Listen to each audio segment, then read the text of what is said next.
ನಮಸ್ಕಾರ ಸ್ನೇಹಿತರೆ. ಇಂದು ನಾವು 6ನೇ ತರಗತಿಯ ಕನ್ನಡ ಪದ್ಯದ ಸಾರಾಂಶವನ್ನು ಸರಳವಾಗಿ ತಿಳಿದುಕೊಳ್ಳೋಣ. ಈ ವಿವರಣೆ ಪರೀಕ್ಷೆಗೆ ತುಂಬಾ ಉಪಯುಕ್ತವಾಗುತ್ತದೆ. ವಿಡಿಯೋವನ್ನು ಕೊನೆಯವರೆಗೆ ನೋಡಿ. ಕಯ್ಯಾರ ಕಿಞ್ಞಣ್ಣರೈ ಅವರು ಬರೆದ ನೀ ನನಗಿದ್ದರೆ ಪದ್ಯದ ಸಂಪೂರ್ಣ ಸಾರಾಂಶ ಮತ್ತು ಭಾವಾರ್ಥ ಈ ಕೆಳಗಿನಂತಿದೆ. ಪೀಠಿಕೆ ಮತ್ತು ನೀತಿ. ಮಾನವನು ಸಂಘಜೀವಿಯಾಗಿದ್ದು ಒಂಟಿಯಾಗಿ ಬದುಕಲು ಸಾಧ್ಯವಿಲ್ಲ. ಪ್ರಾಣಿ ಪಕ್ಷಿಗಳು ಕೂಡ ಸಂಘಜೀವಿಗಳಾಗಿ ಬಾಳುತ್ತವೆ. ಜೀವನದಲ್ಲಿ ಕಷ್ಟಗಳು ಬರುವುದು ಸಹಜ ಮತ್ತು ಆಕಸ್ಮಿಕ.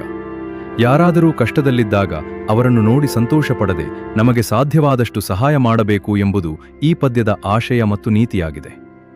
ಪದ್ಯದ ಸಾರಾಂಶ. ಪ್ರಸಂಗ: ಭೀಮಣ್ಣನೆಂಬುವನು ಸಂತೆಗೆ ಹೋಗಿ 10 ಮನತೂಕದ ಹಿಂಡಿಯನ್ನು ಕೊಂಡುಕೊಳ್ಳುತ್ತಾನೆ. ಆ ಹೊರೆಯನ್ನು ತನ್ನ ಕತ್ತೆಯ ಬೆನ್ನ ಮೇಲೆ ಹೇರಿ ಅದರ ಜೊತೆಗೆ ಕುದುರೆಯನ್ನು ಕರೆದುಕೊಂಡು ಪ್ರಯಾಣ ಬೆಳೆಸುತ್ತಾನೆ. ಕತ್ತೆಯ ವಿನಂತಿ.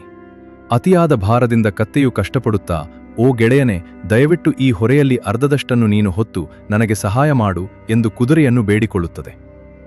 ಕುದುರೆಯ ಅಹಂಕಾರ. ಕತ್ತೆಯ ಮೊರೆಗೆ ಕುದುರೆಯು ಕಿವಿಗೊಡುವುದಿಲ್ಲ. ಬದಲಾಗಿ, ಭೀಮಣ್ಣ ನಿನ್ನನ್ನು ಸಾಕಿರುವುದೇ ಭಾರ ಹೊರಲು, ನೀನೇ ಈ ಹೊರೆಯನ್ನು ಹೊತ್ತು ಸಾಗು. ಮಾಲೀಕನು ದಣಿಯದೆ ದಾರಿಯಲ್ಲಿ ಹಿಂದೆ ಬರುತ್ತಿದ್ದಾನೆ ಎಂದು ಹೀಯಾಳಿಸಿ ಕತ್ತೆಯನ್ನು ಪೀಡಿಸುತ್ತದೆ. ಕತ್ತೆಯ ದುಸ್ಥಿತಿ. ಹೊರೆಯನ್ನು ಹೊರಲಾರದೆ ಕತ್ತೆಯ ಕೈಕಾಲುಗಳು ನಡುಗುತ್ತವೆ. ಅದು ಅಶಕ್ತವಾಗಿ ಕಂಗಾಲಾಗಿ ಭೂಮಿಯ ಮೇಲೆ ಕುಸಿದು ಬೀಳುತ್ತದೆ. ಒಂದು ಚಿಕ್ಕ ವಿನಂತಿ ಸ್ನೇಹಿತರೆ, ಈ ವಿಡಿಯೋ ನಿಮಗೆ ಉಪಯೋಗವಾಗುತ್ತಿದ್ದರೆ ನಮ್ಮ ಚಾನಲ್ನು ಸಬ್ಸ್ಕ್ರೈಬ್ ಮಾಡಿ. ಮುಂದಿನ 6ನೇ ತರಗತಿ ಎಲ್ಲಾ ಪಾಠಗಳು ನಿಮಗೆ ಸುಲಭವಾಗಿ ಸಿಗುತ್ತವೆ. ಸನ್ನಿವೇಶದ ಬದಲಾವಣೆ. ತಕ್ಷಣ ಅಲ್ಲಿಗೆ ಬಂದ ಭೀಮಣ್ಣನು ಕತ್ತೆಯ ಮೇಲಿದ್ದ ಸಂಪೂರ್ಣ 10 ಮಣ ಭಾರವನ್ನು ಕುದುರೆಯ ಬೆನ್ನ ಮೇಲೆ ಹೇರುತ್ತಾನೆ. ಕುದುರೆಯ ಪಶ್ಚಾತ್ತಾಪ. ಅತಿಯಾದ ಭಾರದಿಂದ ಕುದುರೆಯ ಬೆನ್ನು ಬಗ್ಗುತ್ತದೆ. ಈಗ ಕುದುರೆಯು ಕತ್ತೆಯನ್ನುದ್ದೇಶಿಸಿ, ನನ್ನ ಪ್ರಾಣವನ್ನು ಉಳಿಸು, ನಿನ್ನ ಉಪಕಾರವನ್ನು ನಾನು ಎಂದಿಗೂ ಮರೆಯುವುದಿಲ್ಲ, ಸ್ವಲ್ಪ ಹೊರೆಯನ್ನು ಹೊತ್ತುಕೋ ಎಂದು ಅಳುತ್ತಾ ಬೇಡುತ್ತದೆ. ಕತ್ತೆಯ ಉತ್ತರ. ಕತ್ತೆಯು ಹಿಗ್ಗಿನಿಂದ ಕುದುರೆಗೆ ಬುದ್ಧಿ ಕಲಿಸುತ್ತಾ, ನೀನು ನನ್ನ ಕಷ್ಟವನ್ನು ನೋಡಿ ಅಂದು ಸೊಕ್ಕಿನಿಂದ ಮಾತನಾಡಿದ್ದೆ, ಈಗ ನಿನಗೆ ಬುದ್ಧಿ ಬಂತೆ ಎಂದು ಕೇರುತ್ತದೆ. ಕೊನೆಯಲ್ಲಿ ಕತ್ತೆಯು, ನೀ ನನಗಿದ್ದರೆ ನಾನಿನಗೆ, ಅಂದರೆ ನೀನು ನನಗೆ ಸಹಾಯ ಮಾಡಿದರೆ ಮಾತ್ರ ನಾನು ನಿನಗೆ ಸಹಾಯ ಮಾಡಲು ಸಾಧ್ಯ ಎಂಬ ಮೌಲ್ಯಯುತವಾದ ಮಾತನ್ನು ಹೇಳುತ್ತದೆ. ಭಾವಾರ್ಥ.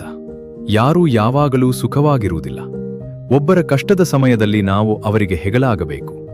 ನಾವು ಇತರರಿಗೆ ಸಹಾಯ ಮಾಡಿದರೆ ಮಾತ್ರ ನಮಗೆ ಕಷ್ಟ ಬಂದಾಗ ಇತರರಿಂದ ಸಹಾಯವನ್ನು ನಿರೀಕ್ಷಿಸಬಹುದು ಎಂಬ ಸತ್ಯವನ್ನು ಈ ಪದ್ಯವು ಅತ್ಯಂತ ಸರಳವಾಗಿ ಮನವರಿಕೆ ಮಾಡಿಕೊಡುತ್ತದೆ. ಈ ವಿಡಿಯೋ ನಿಮಗೆ ಸಹಾಯವಾದರೆ ಲೈಕ್ ಮಾಡಿ. ಇನ್ನಷ್ಟು 6ನೇ ತರಗತಿ ಪಾಠಗಳಿಗಾಗಿ ಸಬ್ಸ್ಕ್ರೈಬ್